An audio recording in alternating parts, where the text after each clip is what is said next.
ప్రభుత్వం ప్రియమైన సోదరి ప్రజలండి. ఈరోజు వాక్షులకి గురించి ప్రారంభం చేసుకుందాం. మోహనుద్ర మహాగండ సరస్వతి నాదా పరిశుద్ధాత్ముడ ఆకాశాన్ని భూమిని సంస్థాన్ని సర్వాన్ని సృష్టించిన సృష్టికర్త నీకే స్తుతి నీకే కర్త నీకే మహిమ చెల్లిస్తున్నాను తండ్రి. ఆకాశాన్ని శ్వాసన పూరి పాదపెట్టిన అన్ని పాసంజలు ప్రార్థిస్తున్నాను తండ్రి. ఇదిగో తండ్రి నాయన ఈరోజు ఆదివారం తండ్రి. ఇదిగో రక్షక నాది ఇంతవరకు పాటలో మీరు ఉన్నారు తండ్రి, ప్రార్థనలో మీరు ఉన్నారు తండ్రి. నాయన తండ్రి పరిశుద్ధాత్మ నడుపులో మీరు ఉన్నారు తండ్రి. వాక్యం చెప్పుచుండగా అపిత్రమైన పెదవులు అగ్ని చేత కాల్చి శరీరాన్ని మరుగుపొచ్చి మానస్వరాన్ని మరుగుపొచ్చి దైస్వరంతో మాట్లాడి దర్శించి నీ కుబ్బరించి నీ నామానికి మహిమ తెచ్చుకోమని ఇస్తున్నాము తండ్రి. ఆమె. మరి ఈరోజు మన వాక్యం అంశం ఏంటంటే నా దక్షిణాస్తమే నేను ఆదుకున్నాను. నా దక్షిణాస్తమే నేను ఆదుకున్నాను. యెషయా 41:8 నా సేవకుడైన ఇశ్రాయేలు నేను ఏర్పరచుకున్న యాకోబు నా స్నేహితుడైన అబ్రహాము సంతానమా బూది గంతము నుండి నేను పట్టుకొని దాని కొనల నుండి పిలుచుకొని వాడా. ఆమేన్. ఇక్కడ ఏమన్నాడండి? నా సేవకుడైన అబ్రహామా నేను ఏర్పరచుకున్న యాకోబు నా స్నేహితుడైన అబ్రాహాము సంతానము నుండి ఎవరు ఏర్పరచుకున్నారంటే అబ్రాహాముని దేవుడు ఏర్పరచుకున్నాడు. తల్లి గర్భం పుట్టకముందే దేవుడు అంటే అబ్రాహాముని ఏర్పరచుకున్నాడంట. ఏర్పరచుకున్న దేవుడు చెప్తున్నాడు మాట. ఏం చెప్తున్నాడు దేవుడు? ఏం చెప్తున్నాడంటే నువ్వెంత మాత్రము దేని విషయంలోనే కూడా భయపడిన అవసరం లేదు, దేని విషయంలో కూడా దిగులు చెందక్కర్లేదు. మనుషులు పిలిచారనుకోండి ఒకలా ఉంటుంది, దేవుడు పిలిస్తే ఒకలా ఉంటుంది. అబ్రాహాము అంటే ఎవరు పిలిచారంటే దేవుడే పిలిచాడంట. ఎవరు పిలిచారంటే అబ్రాహామునే ఎప్పుడైతే దేవుడు పిలిచాడో దేవుడు మాటకు లోబడి దేవుడు చెప్పినట్టుగా అబ్రాహాం విన్నాడండి. విని తన తల్లిని తన తండ్రిని తన బంధువుల్ని తన స్నేహితుల్ని అన్ని ఇడిచిపెట్టేసుకొని దేవుడు చూపించిన దేశానికి అబ్రాహాము బయలుదేరి. ఇప్పుడు అందుకే అన్న నా స్నేహితుడు అబ్రాహాం సంతానమా అంటే అబ్రాహాం సంతానంలో వచ్చిన యాకోబు ఇషాకుల గురించి దేవుడు మన గురించి ఆ సంతానంతో వచ్చిన మన కోసం దేవుడు మాట్లాడుతున్నాడు. ఏం మాట్లాడుతున్నాడు? ఇక్కడ కింద చదవమ్మా. నీవు నా దాసుడు మరియు నేను నిన్ను ఉపేక్షింపక ఏర్పరచుకుంటున్నాను. నేను నీతో చెప్పి ఉన్నాను. నీకు తోడై ఉన్నాను. భయపడకము. నేను నీ దేవుడినై ఉన్నాను. దిగులు పడకము. నేను నిన్ను బలపరుతును. నీకు సహాయము చేయువాడను నేనే. నీతి అని నా దక్షిణ హస్తములతో నిన్ను ఆదుకుందును. దేవునామానికి మహిమకని ఏమన్నాడండి? నేను నీతో చెప్పి ఉన్నాను, నీకు తోడై ఉన్నాను. ఎవరున్నారండి మనకి ఈరోజు? ఎవరున్నారు తోడండి? దేవుడు. ఎవరు విడిచిపెట్టేసిన దేవుడు మాత్రం విడిచిపెట్టండి. బంధువులు, స్నేహితులు, భార్య, బిడ్డలు, భర్త ఎవరు ఏమైపోయినప్పుడు కూడా నిన్ను పుట్టించిన దేవుడు నీతోనే ఉంటాడు. నిన్ను పుట్టించిన దేవుడు నిన్ను నడిపిస్తాడు. అందుకని నేను నీకు తోడన్నాను. 10 సార్లు పదే నేను నీకు తోడైన కారణం ఏంటంటే మనం అటండి చాలా భయస్తున్నమాట. ఈ లోకంలో ప్రతి మనిషి కూడా ప్రతి విషయానికి కూడా భయపడిపోతూ ఉంటారంట. ఏ చిన్న విషయం వచ్చినా సరే ముందు ఏమొస్తుందో చెప్పండి? భయం వస్తుందంట. ఎప్పుడైతే భయపడ్డామో భయం రాగానే మన శరీరంలో అవయాలన్నీ ఏమైపోతాయి చెప్పండి? బలహీన పడిపోతాయి. భయం ఎప్పుడైతే వచ్చిందో మనకి లేనిపోయిన ఆలోచనలు వచ్చి మరి ఏమవుతుందంటే అయ్యో మరి నేనేమైపోతానో, నా గతి ఏమైపోద్దన్న పరిస్థితి వచ్చేస్తుంది. కనుక అవి రాకుండా ఉండడం కోసం వచ్చారు. దేవుడు ఏం చెప్తారు చెప్పండి? భయపడకు, నేను నీకు తోడే ఉన్నాను. నేను నా దక్షిణాస్తంతో నేను చెప్తాను, ఆదుకుంటాను. నీకు కష్టంగా ఉందా, నీకు బాధగా ఉందా, నీ కుటుంబంలో ఇబ్బందిగా ఉందా, నీ పిల్లల వల్ల బాధపడుతున్నావా, నీ భర్త వల్ల ఇబ్బంది పడుతున్నావా, ఏ పరిస్థితుల్లో నువ్వు కూలిపోతున్నావేమో, ఎట్టి పరిస్థితులు నువ్వు కూలిపోకు, నేను తోడుండి నీ కుటుంబాన్ని నడిపిస్తాను, నీ బిడ్డలు నడిపిస్తాను. నువ్వు మరి పరిస్థితులు తారుమారు అయినప్పటికీ కూడా ఏదేమైనప్పటికీ కూడా నీ జీవితంలో నేను ఒక అద్భుతాన్ని చేస్తాను, నేను ఒక ఆశ్చర్యకార్యాన్ని చేస్తాను. నేను నీ పక్షాన్ని వ్యాజ్యమాడతాను, నీ పక్షాన్ని నేను యుద్ధం చేస్తానని అంటండి దేవుడే మాట్లాడితే ఏమన్నాడు చూడండి? దిగులు పడకు, నేను నిన్ను బాధపడుతుంది, నీకు సహాయం చేయడం. దిగులు పడుతున్నాయేమో, రోజు కుమిలిపోతున్నాయేమో, దిగులు పడుతున్నాయేమో. ఎప్పుడైతే మనసులో దిగులుంటే మనిషి ఏమిటంటే శరీరం అయిపోతే క్షీణించిపోతుంది, ఎముకలు అయిపోతే కుళ్ళిపోతాయి. కనుక ఆ దిగులు ఏంటనుకో, నువ్వు దిగులు పడకు, నేను సహాయం చేస్తాను. నీకు ఎవరు సహాయం చేసిన వాళ్ళు లేరా? నిన్ను ఎవరు పలకరించిన వాళ్ళు లేరా? నీకు మరి సహాయం కావాలంటే నీకు అప్పించిన వాళ్ళు లేరా? లేదంటే నీకు ఉద్యోగం ఇచ్చిన వాళ్ళు లేరా? నీకు వ్యాపారంలో సహాయం చేసిన వాళ్ళు లేరా? ఏ విషయం నీకు ఉద్యోగం లేనప్పటికీ, వ్యాపారం లేనప్పటికీ, నీ పిల్లల పరిస్థితి బాగోలేనప్పటికీ, ఏది ఏమనేప్పటికీ నేను నీకు సహాయం చేస్తాను, నీకు నేను తోడుకుంటాను. లేదంటే అనారోగ్యంతో బాధపడుతున్నావేమో, ఈ రోగం తగ్గదో ఇంకంతే ఎన్ని మందులు వేసుకుని ఇలా ఉంటావు అంటున్నారేమో, ఎటువంటి రోగాన్ని అయినా సరే బాగు చేసే శక్తి ఆయనకు ఉంది. అందుకని నేను నీకు సహాయం చేస్తాను అంటున్న తర్వాత ఏమంటే నీదేనే నా దక్షిణాస్తం తిని ఆదుకుంటాను. ఏ ఆస్తంతో అండి? ఆయన దక్షిణాస్తం, ఆయన బాహుగా ముఖకాంతియే ఇశ్రాయేలుకి విజయం కలగజేసింది కనుక ఆ విజయాన్ని మనకు కూడా కలగజేస్తాను అంటాడు. ఆ దక్షిణాస్తాన్ని ఆయన బలమైన హస్తము మన మీద పడినప్పుడు, మన మీద చాపినప్పుడు ఎంత భయంకరమైన పరిస్థితి అని సరే ఏమైపోతే చెప్పండి, తారుమారైపోయి. తర్వాత ఇంకేమన్నాడు చూద్దామండి. 11వ వచనము, నీ మీద కోపపడిన వారందరూ సిగ్గుబడి విశ్వమందురు నీతో వాదించువారు మాయమై నశించిపోదు. దేవునికి స్తోత్రం. ఏమన్నాడు? నీ మీద ఎంతమంది కోపడుతున్నారో, ఎంతమంది అయితే సిగ్గుపడిపోతారంట, ఎంతమంది బాధపడతారు, ఎంతమంది అయితే నేను బాధపడతారు, అందరూ సిగ్గుపడిపోతారంట. అయ్యో ఒకప్పుడు ఈమె ఒకప్పుడు ఇతను నేను చాలా ద్వేషించాను, చాలా అసహ్యంగా మాట్లాడాను, కానీ ఈరోజు మరి అతన్ని దేవుడు ఒక ఉన్నతమైన స్థానంలో నిలబెట్టాడు అనేసి అంటే నిన్ను మెచ్చుకునే రోజు ఒకటి వస్తుంది. ఆ రోజు కోసం నువ్వేం చేయాలి చెప్పండి? ఎదురు చూడాలి. కనుక ఎట్టి పరిస్థితులు కూడా నిన్ను బాధించేవారు విస్తే మందిలోకి నీ స్థితిగతులను ఆయన మార్చేయబోతున్నాడు.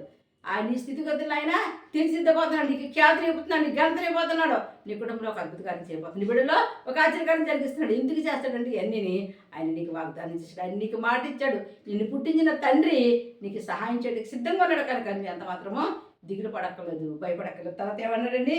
నీతో యుద్ధం చేయవారు ఎవరండి ఇక్కడ? నీతో వాదించేవారు మాయమైపోతారంట. రోజుకి నిన్ను రెట్టించి నిన్ను బాధ పెట్టేసి నిన్ను వాదించేస్తున్నారేమో, నిన్ను మనశ్శాంతి లేకుండా చేస్తున్నారేమో, కనపడకుండా చేసేస్తాను అంటున్నాడు దేవుడు. ఒక అన్నాడంటే ఖచ్చితంగా చేస్తాడు. ఇంకా మళ్ళనాడు అలాగే మరి ఇశ్రాయేలుగా మరి ఐగుప్తు దేశంలో ఆ యొక్క ఇశ్రాయేలు ఎంతగానో బాధ పెట్టేసి, ఎంతగానో భయపెట్టేసి, ఎంతగానో బానిస బతుకుతుల్లో చేసేసి బానిసలుగా వాడుకున్న సమయంలో మరి ఇడిచిపెట్టేసానని చెప్పి మరలా వాళ్ళు తగుడుతున్నప్పుడు దేవుడు చేసాడు చెప్పండి, ఇశ్రాయేల్ని మాయం చేశాడు. అలా మాయం చేసాడు, ఎర్ర సముద్రం ముంచేసాడు. అంతే, కంటికి కనపడకుండా ముంచాడు. నీ శత్రువుడు నిన్ను బాధిస్తున్నా, రోగం నిన్ను బాధిస్తున్నా, అప్పుడు నిన్ను బాధిస్తున్నా, సంస్థలు నిన్ను బాధిస్తున్నా, అన్నీ కూడా ఎక్కడి నుంచి చెప్పండి, ఎర్ర సముద్రంలో ముంచేస్తాడు. కనుక ఆయా సముద్రంలో మునిగిపోతే మళ్ళీ కనపడుతుందా? కంటికి కనపడకుండా చేస్తాడు. అందుకు మాయమైపోతానని చెప్తున్నాడు. నా దక్షిణాస్తాను చాపానంటే, నా బలమైన హస్తాన్ని చాపానంటే, నేను కనుసాగి చేశానంటే ఏదైనా చేస్తాను కనుక నువ్వు ఎంత మాత్రము వేస్తే అందుతుంది. తర్వాత ఇక్కడ ఏం చెప్తాను చదవమ్మా. ఇదేటమ్మా 13వ వచనం, నీతో కలహించు వారిని నువ్వు వెతుకుదువు కానీ వారిని కనుగొనలేకపో. దేవునామానికి స్తోత్రం. నీతో ఎవరైనా కలిగిస్తారో ఇన్నల్లా నీతో ఎవరైనా దెబ్బలాడతారంటే ఒక్కడు కూడా కనపడరంట. నీకు అందరూ కూడా శత్రువులు అందరూ ఏమైపోతారు? మిత్రులుగా మార్చబడతారు. దేవునామానికి మహిమ కలుగుగాక. దేవుని ప్రేమ, దేవుని కృప, దేవుని జాలి, దేవుని దయ, దేవుని యొక్క హస్తం నీ మీద ఉన్నప్పుడు శత్రువులు మిత్రులుగా మార్చబడతారు. కలిగించి వారంటే ఉంటారు, అందరూ స్నేహితులే, అందరూ బంధువులే, అందరినీ క్షేమాన్ని కోరినవారే. అటువంటి కృపను కూడా దేవుడే అనుగ్రహిస్తానని చెప్తున్నాడు. తర్వాత చూడండి, నీతో యుద్ధం చేయవారు మాయమైపోదు. నీ దేశం మీదకే, నీ ప్రజల మీదకి, నీ కుటుంబం మీదకి యుద్ధం చేయడానికి వస్తున్నారేమో. దేవుడు ఏం చేస్తా చెప్పండి? మాయం చేసేస్తాను అంటున్నాడు. దేవుడు ఏం చేస్తానండి? వాళ్ళు కనపడకుండా చేసేస్తాను. నీ పక్షాన్ని యెహోవా ఉండగా నీకు విరోధి ఎవడు? నీ పక్షాన్ని ఆయన ఉండగా నీకు విరోధి ఎవరు ఉంటారా? ఉండదు. దేవుడే నీ పక్షంగా ఉండగా అన్ని విషయాల్లో నిన్ను ఆయన ఆదుకొని ఆదరించి ఆయన నేను గొప్ప చేయబోతున్నాడు. తర్వాత చూద్దామంటే ఇక్కడ ఈ దేవుడైనా యెహోవానకు నేను భయపడకము నేను నీకు సహాయం చేసేదనని చెప్పుచు నీ కుడి చేతిని పట్టుకుని దేవునామానికి మహిమకుని ఏమంటున్నాడండి అంటానా? నీ దేవుడైన యెహోవాకు నీకు నేను సహాయం చేస్తాను, నీ కుడి చేతులు పట్టుకున్నాను, నువ్వు ఎంత మాత్రము దిగులు చెందకము. దేవుని నీ కుడి చేతి ఏముందంటే, కుడి చేతిలో సుఖాలు ఉన్నాయి, సంతోషాలు ఉన్నాయి, ఆనందం ఉంది, అన్నీ ఉన్నాయి కనుక ఆ యొక్క కుడి చేతి నీ నెత్తి మీద ఎట్టినప్పుడు నీ కుటుంబంలో ఉన్న శాపాలన్నీ ఆశీర్వాదంగా మార్చబడతాయి. నీ బిడ్డ మీద ఉన్న శాపాలన్నీ ఆశీర్వాదంగా మార్చబడతాయి. నీ కుటుంబంలో ఉన్న కష్టాలన్నీ ఆశీర్వాదంగా మార్చబడతాయి. అందుకే అంటున్నాడు. ఏమంటే చెప్పండి ఇక్కడ, నీ కుడి చేతి నేను పట్టుకుంటాను, నీ చెయ్యి పట్టుకుంటాను, నువ్వు నడవలసిన మార్గమున నేను నడిపిస్తాను. నువ్వు ఒక అప్పుడులాగా ఉండవు. ఇప్పుడు ఎలాగుంటా చెప్పండి? దేవుడు తెలియలేక ముందు ఒకలా ఉన్న దేవుడిని తెలుసుకున్నాక ఆయన చిత్తానుసారంగా ఇష్టానుసారంగా ఆయన నడిపిస్తాడు, జ్ఞానం ఇస్తాడు, తెలివిస్తాడు, జ్ఞాపకిస్తాడు. నీ బిడ్డల భవిష్యత్తులో, నీ బిడ్డల చదువుల్లో, నీ భర్త యొక్క చేస్తున్న వ్యాపారంలో, ఉద్యోగాల్లో, అన్నిటిలో కూడా ఒక ఏం కనపడుతుంది చెప్పండి? ఒక అంతస్తు కనపడుతుంది, ఒక హోదా కనపడుతుంది, ఒక మంచి కనపడుతుంది. కనుక అటువంటి కృప నువ్వు పొందుకోవాలంటే యేసయ్య చేతులు చాపాలి. యేసయ్యతట్టు నీ మనసును చాపి, యేసయ్యతట్టు చేతులు చాపి ప్రార్థించినప్పుడు అటువంటి కృప నువ్వు కూడా పొందుకోగలుగుతావు. తర్వాత ఇక్కడ చూద్దామండి 14వ వచనము. పురుగు వంటి యాకోబు స్వల్ప జనమగు ఇశ్రాయేలు భయపడకుడి నేను నీకు సహాయం చేస్తున్నాను అని యెహోవా సెలవిచ్చుచున్నాడు. నీ విమోచకుడు ఇశ్రాయేలు పరిశుద్ధ దేవుడు. దేవునామానికి మహిమగా. ఓ పురుగు వంటి యాకోబు స్వల్ప జనమని ఇశ్రాయేలు. యాకోబుని ఎందుకనండి పురుగు వంటి యాకోబు అనేసి? పురుగు వంటి యాకోబుని ఎందుకనంటే మరి అలా అన్న యాషోబు ఏం చేసేటంటే యాకోబుని ఒక పురుగుని నలిపేసినట్టుగా కాలు కింద వేసి నలిపేద్దారనుకున్నాడు, చంపేద్దారని చూశాడు. అటువంటి సమయంలో మరి దేవుడు ఏం చేశాడు చెప్పండి? అతనికి సహాయం చేశాడు. తన మామ ఇంటికి ఎవరు పారిపోయారు చెప్పండి? యాకోబు పారిపోయాడు. యాకోబు పారిపోయినప్పుడు అరణ్యంలో మరి రాత్రి అయిపోయినప్పుడు ఆ అరణ్యంలో అక్కడ పడుకున్నప్పుడు దేవుడు ఒక దర్శనాన్ని చూశాడు. ఆ దర్శనాన్ని చూసినప్పుడు అన్నాడు మాట దేవుడు ఏమన్నా తెలిసింది? నీకు నేను సహాయం చేస్తాను, నీ సంతాన్ని నేను ఆశీర్దిస్తాను, ఈ దేశాన్ని నీకు ఇస్తాను, నీవు ఎక్కడికి వెళ్తే అక్కడ నేను నీకు తోడుగా ఉండి అన్ని విషయాలు నేను వర్ధిలింప చేస్తాను. దేవుని నామానికి పోయి అందుకు అన్నప్పుడు వంటి యాకోబు స్వల్ప జన్మకు ఇశ్రాయేలు. నేను ఒక్కడే అయ్యో నా తల్లిని నా తండ్రిని నా అన్ననే మోసం చేసి నేను వచ్చేసానే, ఇక నా బతికిలాగా ఉంటుందా, నేను ఇలాగ ఉండాలా అనేసి ఎంతగానో కుమిలిపోతాడంటే ఎవరంటే యాకోబు. కానీ ఒంటిగా ఒక కర్ర పట్టుకుని వెళ్ళిన యాకోబుని దేవుడు ఎలా చేశాడు చెప్పండి? 70 మంది జనంగా చేశాడు. దేవుని నామానికి పోయి తన కడుపును పుట్టిన బిడ్డలో తనతో పాటు అందరూ కలిపి భార్యలు అందరూ కలిపి ఎంతమంది అయిపోయి చెప్పండి? 70 మంది సంతానంగా మార్చబడారు. ఎందుకు తెలుసండి? దేవుని ఆశీర్వాదం, దేవుని దీవెన. యాకోబు అంటండి ఒక రాత్రంతా దేవుని కోసం అంటండి ప్రార్థించాడంట. ప్రార్థించే వారిని దేవుడు ఎంత మాత్రం విడిచిపెట్టండి. ప్రార్థన పరిస్థితులు మార్చేది. ప్రార్థన అన్ని విషయాల్లో కూడా మనల్ని వర్ధింప చేస్తుందండి. ప్రార్థన ఇలివైంది కనుక ఏదైనా మర్చిపోవచ్చు, కానీ మన జీవితంలో దేని మర్చిపోకూడదు చెప్పండి? ప్రార్థన మర్చిపోకూడదు. ప్రార్థన చేయకపోవడమే పాపం చేసిన చోటు సమానం. కనుక ఎప్పుడైతే ప్రార్థనకు దూరం ఉన్నావో, ఎప్పుడైతే నువ్వు ప్రార్థనలో నువ్వు వెనకం చేస్తున్నావో నీ వెనకంత శాతాన్ని గోతులు తోతూ ఉంటుంది. కనుక దానికి సమయం ఇవ్వకుండా ఉండాలంటే ఏం చేద్దామంటే మన ప్రార్థన ఏం చేస్తున్నప్పటికీ, ఏ పనిలో ఉన్నప్పటికీ, ఎలా ఉన్నప్పటికీ నీ హృదయం నీ మనసు దేవుని జ్ఞానంలో ఉన్నప్పుడు, దేవుని ప్రార్థనలో ఉన్నప్పుడు ఏది అంత మాత్రం నీకు హాని చేయడానికి లేదు, ఏది అంత మాత్రం నిన్ను బాధపడటానికి లేదు. ఏ విషయం కూడా, ఏ సమస్య కూడా నిన్ను దాటి వెళ్ళిపోవాలా. ఒకవేళ నీ మీదకి రావాలంటే అని వేసే నీ మధ్య ఉన్నాడనే విషయాన్ని మాత్రం నువ్వు మర్చిపోకూడదు. తర్వాత ఇక్కడ అన్నాడు చూడండి, కక్కుల పెట్టబడి పొదును గల కొత్తదైన నురిపిడి మానుగా నిన్ను నియమించి ఉన్నాను. నువ్వు పర్వతములను నూర్చుదు వాటిని పొడి చేయదు కొండలను కొట్టువలే చేయదు. దేవుని స్తోత్రం. ఏమన్నాడండి? ఆ యొక్క కవసాలు ఆ యొక్క ఎవరైతే ఆ కుమ్మరవాడు ఆ కత్తికి ఎంత పొదునుగా పెట్టి కొక్కులు పెట్టి అది ఏ రీతికైతే ఒక వస్తువుని ఒక చెట్టుని నరకాలంటే ఏ రీతిగా పనిచేస్తుందో అంత పొదునుగా నేను పనిచేస్తాను, నిన్ను తయారు చేస్తాను. నువ్వు ఎంత మాత్రము దిగులు పడకలేదు, ఎంత మాత్రము భయపడకలేదు. ఒక బండల్ని కొట్టిన వాడిగా నేను తయారు చేస్తాను, నిన్ను బలమైన మనిషిగా చేస్తాను, నిన్ను బలమైన జనంగా చేస్తాను అనేసి అంటే నీ గురించి నా గురించి కూడా దేవుడు మాటను బలహీనాలనుకున్నామో కాదు. దేవుని ఎందున్న వాళ్ళు మనం అందరం కూడా ఎవరు చెప్పండి? బలవంతులతో సమానం. మనం తోడు చేసి ఉన్నప్పుడు మనకి బలాన్ని శక్తినిచ్చే దేవుడు మనతో ఉన్నప్పుడు మనం బలవంతులు. అందుకే చెప్తున్నాడు ఆయన. అందుకే అన్నాడు, అడుగుడి మీకు బలహీనరాలు అయిపోయామో, అనారోగ్యంతో బాధపడుతున్నామో, వ్యాధులు చెందుతున్నావేమో, కానీ ప్రార్థించు, దేవుడు నీకు శక్తిని ఇస్తాడు, బలంతో నీ రోగానైనా తీసి పడేస్తాడు. ఇక్కడ చూడండి 16వ వచనం, నీవు వాటిని సాధించగా గాలి వాటిని కొలిపోవును, సుడిగాలి వాటిని చెదరగొట్టెను. నువ్వు యెహోవాను బట్టి సంతోషించు. నువ్వు వాటిని గాలించగా, నువ్వు ఏదైతే చెడు జరుగుతుంది, ఏదైతే నన్ను ఇబ్బంది పెట్టేస్తుందో, దేని వల్ల అయితే నష్టపోతాను అనుకుంటావో అవన్నీ కూడా గాలి కొట్టిపోతాయి. ఏమి ఎంత మాత్రం నేను ఏమి చేయడానికి లేదు. ఎందుకంటే దేవుని హస్తము, ఆ బలమైన హస్తము, ఆ దక్షిణ హస్తము నీ మీద ఉన్నది కనుక అన్ని విషయాల్లో కూడా నేను ఏం చేయబోతానండి? ఆయన వర్ధిల్లింపజేయబోతాను. అన్ని విషయాల్లో కూడా నేను ఆయన దీవించబోతాను. అన్ని విషయాల్లో కూడా నేను ఏం చేయబోతాను చెప్పంటే ఆశీర్వదించబోతున్నాడు. కనుక ఏది అంత మాత్రం నీకు హాని చేయడానికి లేదు, ఏది అంత మాత్రం నీ కుటుంబాన్ని తాకడానికి లేదు. ఎందుకంటే నువ్వు నమ్ముకున్న దేవుడు నమ్మదగిన వాడు, ఇశ్రాయేలు కాపాడుతున్న దేవుడు, కొరకరాజు నిద్రపోలేదు కనుక అటువంటి గొప్ప దేవుడు కలిగిన నువ్వు నేను కూడా ఎవరైనా చెప్పండి ధన్యులు. కనుక అటువంటి ధన్యత పొందుకోవడానికి ప్రపంచిన యేసయ్యకే మహిమ కలిగింది కాక. ఇక్కడ చూద్దామండి 17వ వచనం చదవమ్మా. దీనదరిద్రులు నీళ్లు వెదుకుచున్నారు. నీళ్లు దొరకక వారి నాలుక దప్పిక చేత ఎండిపోవచ్చున్నది. యెహోవా అని నేను వారికి ఉత్తరం ఇచ్చేది ఏమంటున్నాడండి? దీనదరిద్రులు అంటే నీళ్ళ కోసం ఎదుగుతున్నారంట. కానీ నీళ్ళు అంటే ఏంటి చెప్పండి? దేవుని వాక్యం కోసం ఎదుగుతున్నారు. కానీ అది దొరకక వాళ్ళు ఏమైపోతారు చెప్పండి? దప్పిక చేత ఉన్నారు. కానీ నేనిచ్చే జీవజలం తాగిన వాళ్ళు, నేనిచ్చే నీళ్ళు తాగిన వారు ఎలా ఉంటారు చెప్పండి? వాళ్ళు నిత్యము కూడా జీవిస్తూనే ఉంటారు. ఆ జీవగల దేవుని తెలుసుకోవాలంటే, ఆ జీవగల దేవుని, ఆ జీవాన్ని నీకు కావాలంటే నువ్వేం చేయాలి తెలుసండి? రక్షణ తీసుకోవాలి. అప్పుడే ఆ యొక్క జీవగల దేవుని శక్తి నిన్ను కమ్ముకుంటుంది. ఈ ఆత్మ నిత్యము కూడా నరకంలో పోకుండా వాళ్ళొక రాజ్యానికి వెళ్ళటానికి కృప కలుగుతుంది. అక్కడ ఏదో అందుకన్నా దీనదరిద్రులు నీళ్లు ఎదుగుతున్నారంట. ఎంతమంది అయితే నీళ్ళు ఎదుగుతున్నారండి? ఆకలిగిన వారా నా దగ్గరికి రండి, దప్పికున్న వారారా నా దగ్గర వచ్చి దాహం తీర్చుకొని చెప్తున్నాడు కనుక ఆయన దగ్గర జీవజల బొగ్గ ఉంది కనుక ఆ బొగ్గ వద్దకు వచ్చిన వారిని ఆయన ఎంత మాత్రం తోసివేడు కనుక ఎంతమంది అయితే ఆయన అంగీకరించి ఆయన విశ్వసించి ఆయన నమ్మి ఆయన మీద విశ్వాసంతో ఎవరైతే మరి ముందుకు వస్తారో అటువంటి వారిని ఆయన ఎంత మాత్రము తోసివేసే దేవుడు కాదండి. ఇక్కడ తర్వాత చూద్దామండి. జనులు చూసి ఇశ్రాయేలు దేవుడేనా నేను వారిని విడనాడను. దేవునికి స్తోత్రం. ఎంత గొప్ప సంగతి అండి, ఎంత మంచి మాట అంటున్నాడండి.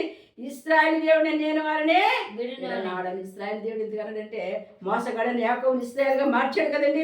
మనం కూడా అలాగండి. మనం కూడా ఈ లోకంలో ఉన్నప్పుడు మనం దేవుని తెలుసుకున్నప్పుడు మనం కూడా అన్ని విషయాల్లో కూడా మోసగాళ్ళలాగా ఉన్నాం. అటువంటి మనల్ని దేవుడు ఇచ్చేటండి తన కృప చేత, తన కనికరం చేత ఏ రీతిగా రక్షించుకున్నాడు అలాగే యాకోబుని కూడా మరి రక్షించుకొని ఎలా మార్చాడంటే ఇశ్రాయేలు ఆశీర్వాదం కారకులుగా మార్చాడు. నిన్ను నన్ను కూడా ఆశీర్వాదం కారకులుగా మార్చాడు కనుక వాళ్ళు అంటున్నాడు నువ్వెంత మాత్రమును భయపడక్కర్లేదు. ఇశ్రాయేలు దేవుడు నేను నిన్ను విడనాడను. నీ లోకంలో చూసారా ఎన్ని మార్లు చెప్తున్నాడు దేవుడు? నిన్ను ఇడవను ఎడబాయను, నిబ్బరం కలిగి ధైర్యంగా ఉండు. నీ నిబ్బరాన్ని కోల్పోకుండా దేవుని దగ్గర ఉన్నప్పుడు నువ్వు ధైర్యంగా ఉండగలుగుతావు. తర్వాత చదవమ్మా. జనులు చూసి యెహోవా హస్తము ఈ కార్యము చేసిన ఇశ్రాయేలు పరిశుద్ధ దేవుడు దీన్ని కలగజేసినని తెలుసుకొని నమస్కరించి స్పష్టముగా గ్రహించినట్లు చెట్ల లేని మెట్టల మీద నేను నదులను పారజేయుదును, లోయల మధ్యను ఓటలను దేవుని మాకు లోయల్లో ఓట వస్తుందంట, చెట్ల మధ్య అవుతుందని చెప్పి నదులు పారుతాయండి. అబ్బాయి ఎంత ఆశీర్వాదం, ఎంత దీవెన. నా చెట్లు ఎక్కడైనా నదులు ఉంటాయండి? అడవులు ఎక్కడైనా నదులు ఉంటాయా? అటువంటి చోట, అటువంటి ఏమీ లేని చోట, నీకు ఏమీ లేదు, నీకు ఎవ్వరూ లేరు, నీకు ఆధారం లేదు, నువ్వు చాలా దీన స్థితిలో ఉన్నావని బాధపడుతున్నావేమో, ఆ దీన స్థితి నుంచి ఉన్నతమైన స్థితిలోకి నీకు తీసుకొస్తానంట. అందుకని జనులు చూసి యెహోవా వస్తున్నప్పుడు అందరూ అనుకుంటారంట వాళ్ళ దేవుడిని నమ్ముకున్నారు కనుక ఆ దేవుని హస్తమే, ఆ బలమైన హస్తమే ఒక అద్భుత కార్యం జరిగించి వచ్చింది. ఒక ఆశ్చర్యం అంటున్నాడు, జనులు చూసి యెహోవా హస్తం ఈ కార్యం చేసినని ఇశ్రాయేలు పరిశుద్ధ దేవుడికి కలగజేసిన దేవునికి స్తోత్రం. ఎవరండి? ఇశ్రాయేలు కాపాడినవాడు, కొరకలేని నిద్రపోల గొప్ప దేవుడు, శక్తివంతుడు, ఆ సర్వోన్నతుని యేసయ్య వాళ్ళ కుటుంబంలో గొప్ప కార్యం చేశాడు. ఆ ఇంట్లో ఒక ఆశ్చర్యకారం చేసిన వాళ్ళకి ఉద్యోగం ఇచ్చాడు, ఆ వ్యాపారంలో వదులుపు చేశాడు, గృహం కొనుక్కోవడాకే మార్గం చూపించాడు, తన బిడ్డలు చదువులో సహాయం చేశాడు, తన బిడ్డలు రోగం తన బాధతో వేదనతో మరి రోగంతో పడినప్పుడు తన్నే లేవనెత్తాడు. నిజమే, ఆయన నిజమైన దేవుడు, ఆయన రక్షకుడు, రక్షించే దేవుడిని పట్టుకుంటే మనం కూడా ఆయన కృపను మనం పొందుకుంటామని అంటండి. వాళ్ళ సాక్ష్యం చెప్పేలాగా నీ సాక్ష్యాన్ని ఆయన మార్చే. జనులు చూసి యెహోవా హస్తం, ఎంతోమంది జనుల కోసం గొప్పగా చెప్పుకుంటే ఎప్పుడో తెలుసా? నువ్వు ఆశీర్దించబడినప్పుడు, నువ్వు దీవించబడినప్పుడు, నువ్వు దీవించాలి, ఆశీర్దించాలి, నువ్వు ఎక్కడ రావాలి? దేవుని పాదాల దగ్గర రావాలి. దేవుని పాదాల దగ్గరికి వచ్చి దేవుని గణపరచాలి. గణపరిచినట్టు తెలుసా? పాటల ద్వారా, ప్రార్థన ద్వారా, వాక్యం ద్వారా నువ్వు దేవుని గణపరిచినప్పుడు ఆయన నిన్ను గణపడు. అందుకని నన్ను గణపరచమని నేను గణపరుస్తాను. నన్ను ఎవరైతే తోసివేస్తారో వారిని నేను తోసివేస్తాను. ఎప్పుడు ఎట్టి పరిస్థితుల్లో నీ ఎవరు తోసివేసి నిన్ను మాత్రం తోసివేసి దేవుడు కాదు కనుక ఆ సర్వోన్నతుడైన దేవుడు, ఆ సర్వసృష్టికర్తైన దేవుడు మరి చెట్ల మధ్య నీకు ఏ నదులు కలగజేస్తాను అంటున్నాడు. అంటే ఏమీ లోని చోట ఎవరైతే మరి నీకు ఎవరిని ఇస్తానని ఇవ్వకుండా ఆగిపోయినేమో తిరిగినా రప్పించిపోతాడు. ఎందుకంటే ఆయనకి అసాధ్యమైంది ఏమీ లేదు. ఇది రాదు, ఇంకా నా పని అయిపోయింది అనుకున్నా, మరి ఎట్టి పరిస్థితిలో కాదు దాన్ని రప్పిస్తానన్నాడు. చెట్ల అరణ్యంలో చెట్ల మధ్య ఆయన ఎలాగైతే చెట్ల మధ్య నదులు పాలు చేస్తున్నాడో అలాగే నీ జీవితంలో కూడా జరగని కార్యాలు జరిగించి నీ కుటుంబాన్ని ఆశ్రయించి నీ కుటుంబాన్ని దీవించి ఆయన దీవెనకరమైన వర్షాన్ని ఆయన కురిపించబోతున్నాడు. ప్రార్థన చేసుకుందామని. మోహనుతుడా మహాగరుడా సరస్వతుడా నాదాని ఎంత గొప్ప దేవుడి తండ్రి, ఆకాశం నుంచి వాసన భూమి పాదపెట్టు నాయన, నీ పాద సన్నిధిని ప్రార్థిస్తున్నాను. గొప్పవాడు, శక్తిమంతుడు, సర్వశక్తుడు తండ్రి నాయన. యేసయ్య పరిశుద్ధాత్మని దక్షిణాస్తము చేత నాయన, యేసయ్య తండ్రి నాయన, నీ బాహువును చాపి ఇశ్రాయేలు ఏ రీతిగా అయితే కాపాడే విధంగా అటు రీతికైనా ప్రభుత్వం అద్భుతం చేయండి అయ్యా. జనులు చూసి యెహోవా వస్తువుని బలమైన హస్తం చేత గొప్ప గొప్ప కార్యాలను బిడ్డల జీవితాల్లో జరిగించమని అడుగుతున్నాను తండ్రి నాయన. యేసయ్య సహాయం చేస్తున్నాడు, ఎవరు లేరు కూలిపోతున్నారయ్యా, మీరే సహాయం చేయండి, మీరే మార్గం తెరవండి, మీరే దారిశాలం చేయండి ప్రభు నాయన. రోగంతో, బాధతో, అప్పుతో, ఆర్థిక ఇబ్బందులతో, ఆర్థికమైన తండ్రి నా పనులు లేక, తండ్రి ఉద్యోగాలు లేక, వ్యాపారాలు లేక ఎవరైతే బాధపడుతున్నారో అందరికీ వేస్తూ నామలో విడుదల కలిగి కాక తండ్రి. చెట్ల మధ్య ప్రభు తండ్రి రాజరక్షక నాద, నదులు పారగల జంతువు కాకేస్తు రక్తులు తండ్రి నాయన. గొప్పవాడితో గొప్ప గొప్ప కార్యాలు జరిగించి బావ్య నిబిడను ఆశ్రదించి తండ్రి. నాకెవరు లేరు, ఎన్నిక లేని అనుకున్న వాడిని ప్రభు తండ్రి నాయన ఎన్నుకోండి, ఏర్పాటు చేసుకోండి తండ్రి. వాళ్ళకు ఒక జీవితాన్ని కల్పించమని అడుగుతున్నాను పరిశుద్ధాత్మ దేవ తండ్రి. వివాహం కనిపెట్టి వివాహం జరిగించి ఉద్యోగాలు ఉద్యోగాలు రప్పించండి అయ్యా. వ్యాపారాల్లో ఆశీర్వదించి వ్యాపారాలు బాగుండే కృపదాయి చేతి పనులు చేసుకున్న వాళ్ళని ఆశీర్వదించండి, దీవించమని అడుగుతున్నాను. ఏ పనులు చేసుకున్నా అందులో విజయాన్ని విడుదల కలగజేతండి రాజా. అనేకమైన వ్యాధులతో, అనేకమైన రోగాలతో పడిన వారిని ముట్టి స్వస్థపరచమని అడుగుతున్నాను తండ్రి. దుష్ట దురాత్మ శీకరించిన ప్రభావం చేసి రక్తంలో విడుదల కలుగురుగాక. పరిశుద్ధాత్ముడా నీ పరిశుద్ధాత్మ కార్యం నెరవేర్చి, మా బలం కాదు, మా శక్తి కాదు, నీ పరిశుద్ధాత్మ శక్తి చేత, నీ పునరుద్ధాన శక్తి చేత ఆశ్చర్య కార్యాలు, అద్భుత కార్యాలు జరిగించమని అడుగుతున్నాను తండ్రి నాయన. రిక్షా డ్రైవర్ గారు, జీవన డ్రైవర్ నీ కాపుదలిచ్చి నీ కృపనిచ్చి తండ్రి. వాళ్ళు క్షేమంగా సురక్షితంగా గృహాలకు వచ్చే కృపను దయచేసి వాళ్ళ చేతుల కష్టాజితాన్ని రుద్రాదిస్తున్న ప్రతి కుటుంబానికి క్షేమాన్ని కలిగించండి. మా భారతదేశాన్ని కాపాడండి ప్రభు నాయన. మా ప్రపంచ దేశాన్ని కాపాడండి. భూకంపాలు జరగకుండా ప్రభావ, సునామీలు రాకుండా ప్రభావ, తన ప్రకృతి దిక్కుతుల నుంచి నాయన కాపాడండి. యుద్ధాలు జరగకుండా కాపాడండి ప్రభు, యాక్సిడెంట్ జరగకుండా కాపాడండి అయ్యా. ఆత్మహత్యలు చేసుకోకుండా కాపాడండి ప్రభు. అనేకమైన వాటికి బానిసలు అయిపోతున్నారు తండ్రి. ఆ బానిసత్వం నుంచి నిడుదల ఇచ్చేవి నడుచున్నాను నాయన. అన్ని విషయాలు మేలు చేయండి, దీవించండి, ఆస్వాదించిన ప్రియ బిడ్డలకి ఎవరికైతే అన్న వస్త్రాలు లోటు లేకుండా ప్రతి ఒక్కరికి సహాయం చేయవచ్చు, ప్రతి కుటుంబాన్ని వర్ధలింపు చేయమని అడుగుతున్నాను తండ్రి నాయన. ఎవరైతే వ్యాధితో ఉన్నారో మనం ముట్టండి, మంచాల మీద లేవలేని స్థితిలో మునుగుతున్నారో అటువంటి వారిని మీరు తాకండి, ముట్టండి, స్వస్థపరచమని అడుగుతున్నాను. దేశాలు వెళ్తున్న వారికి నాయన దాన్ని సహాయం చేయమని అడుగుతున్నాడు తండ్రి రక్షక నాద. దూరదేశాలను చదువుకుని బిడ్డలకు జ్ఞానం ఇచ్చి, తెలివించి, బెంగ విస్తారం కొట్టేసి వాళ్ళు రాస్తున్న పరీక్షల్లో మంచి మార్కులతో పాస్ అయ్యే కృప దయచేయమని అడుగుతున్నాను తండ్రి. అన్ని విషయాల్లో మేలు చేయండి అయ్యా, దీవించండి అయ్యా. ఆశ్రదించిన బాధ తీరుతుందా, నా దుఃఖం తీరుతుంది, వేదంతో కన్నీరు కాసింది ప్రతి కన్నీరు నాట్యంగా మార్చబడి కాక, ప్రతి దుఃఖము సంతోషంగా మార్చబడి కాక. ఓరిశరవర వరి కందరవర వరి కందరవర వరి కందర ధరాశ్వర వేసి శక్తిగా నామలో అద్భుతాలు చేయండి. ప్రతి సార్వత్రిక సంఘాలు జ్ఞాపకం చేసుకుని, ప్రతి సేవకులు జ్ఞాపకం చేసుకుని, ప్రతి పరిచారకుల్ని జ్ఞాపకం చేసుకుని, ప్రతి సువార్థకుల్ని జ్ఞాపకం చేసుకుని, ప్రతి బోధకుల్ని జ్ఞాపకం చేసుకోండి. పరిశుద్ధాత్మ అందరిని దీవించండి, ఆశ్రదించండి. సంఘాభివృద్ధి, క్షేమాభివృద్ధిని కలగజేయమని అడుగుతున్నాను తండ్రి నాయన. రాకడ సమీపం కొంత నీ రాకడికి ప్రతి ఆత్మ తండ్రి రక్షించబడే కృపను దయచేయమని అడుగుతున్నాను తండ్రి. అన్ని విషయాలు దీవించి ఆశ్రదించి తండ్రి నీ నామానికి నువ్వే మహిమ, ఘనత, ప్రభావాన్ని పొందుకోమని యేసు శక్తివంతమైన నామన ఈ ప్రార్థన అంతా మీకు సమర్పణ చేసుకున్న నామా పరమ తండ్రి. God bless you.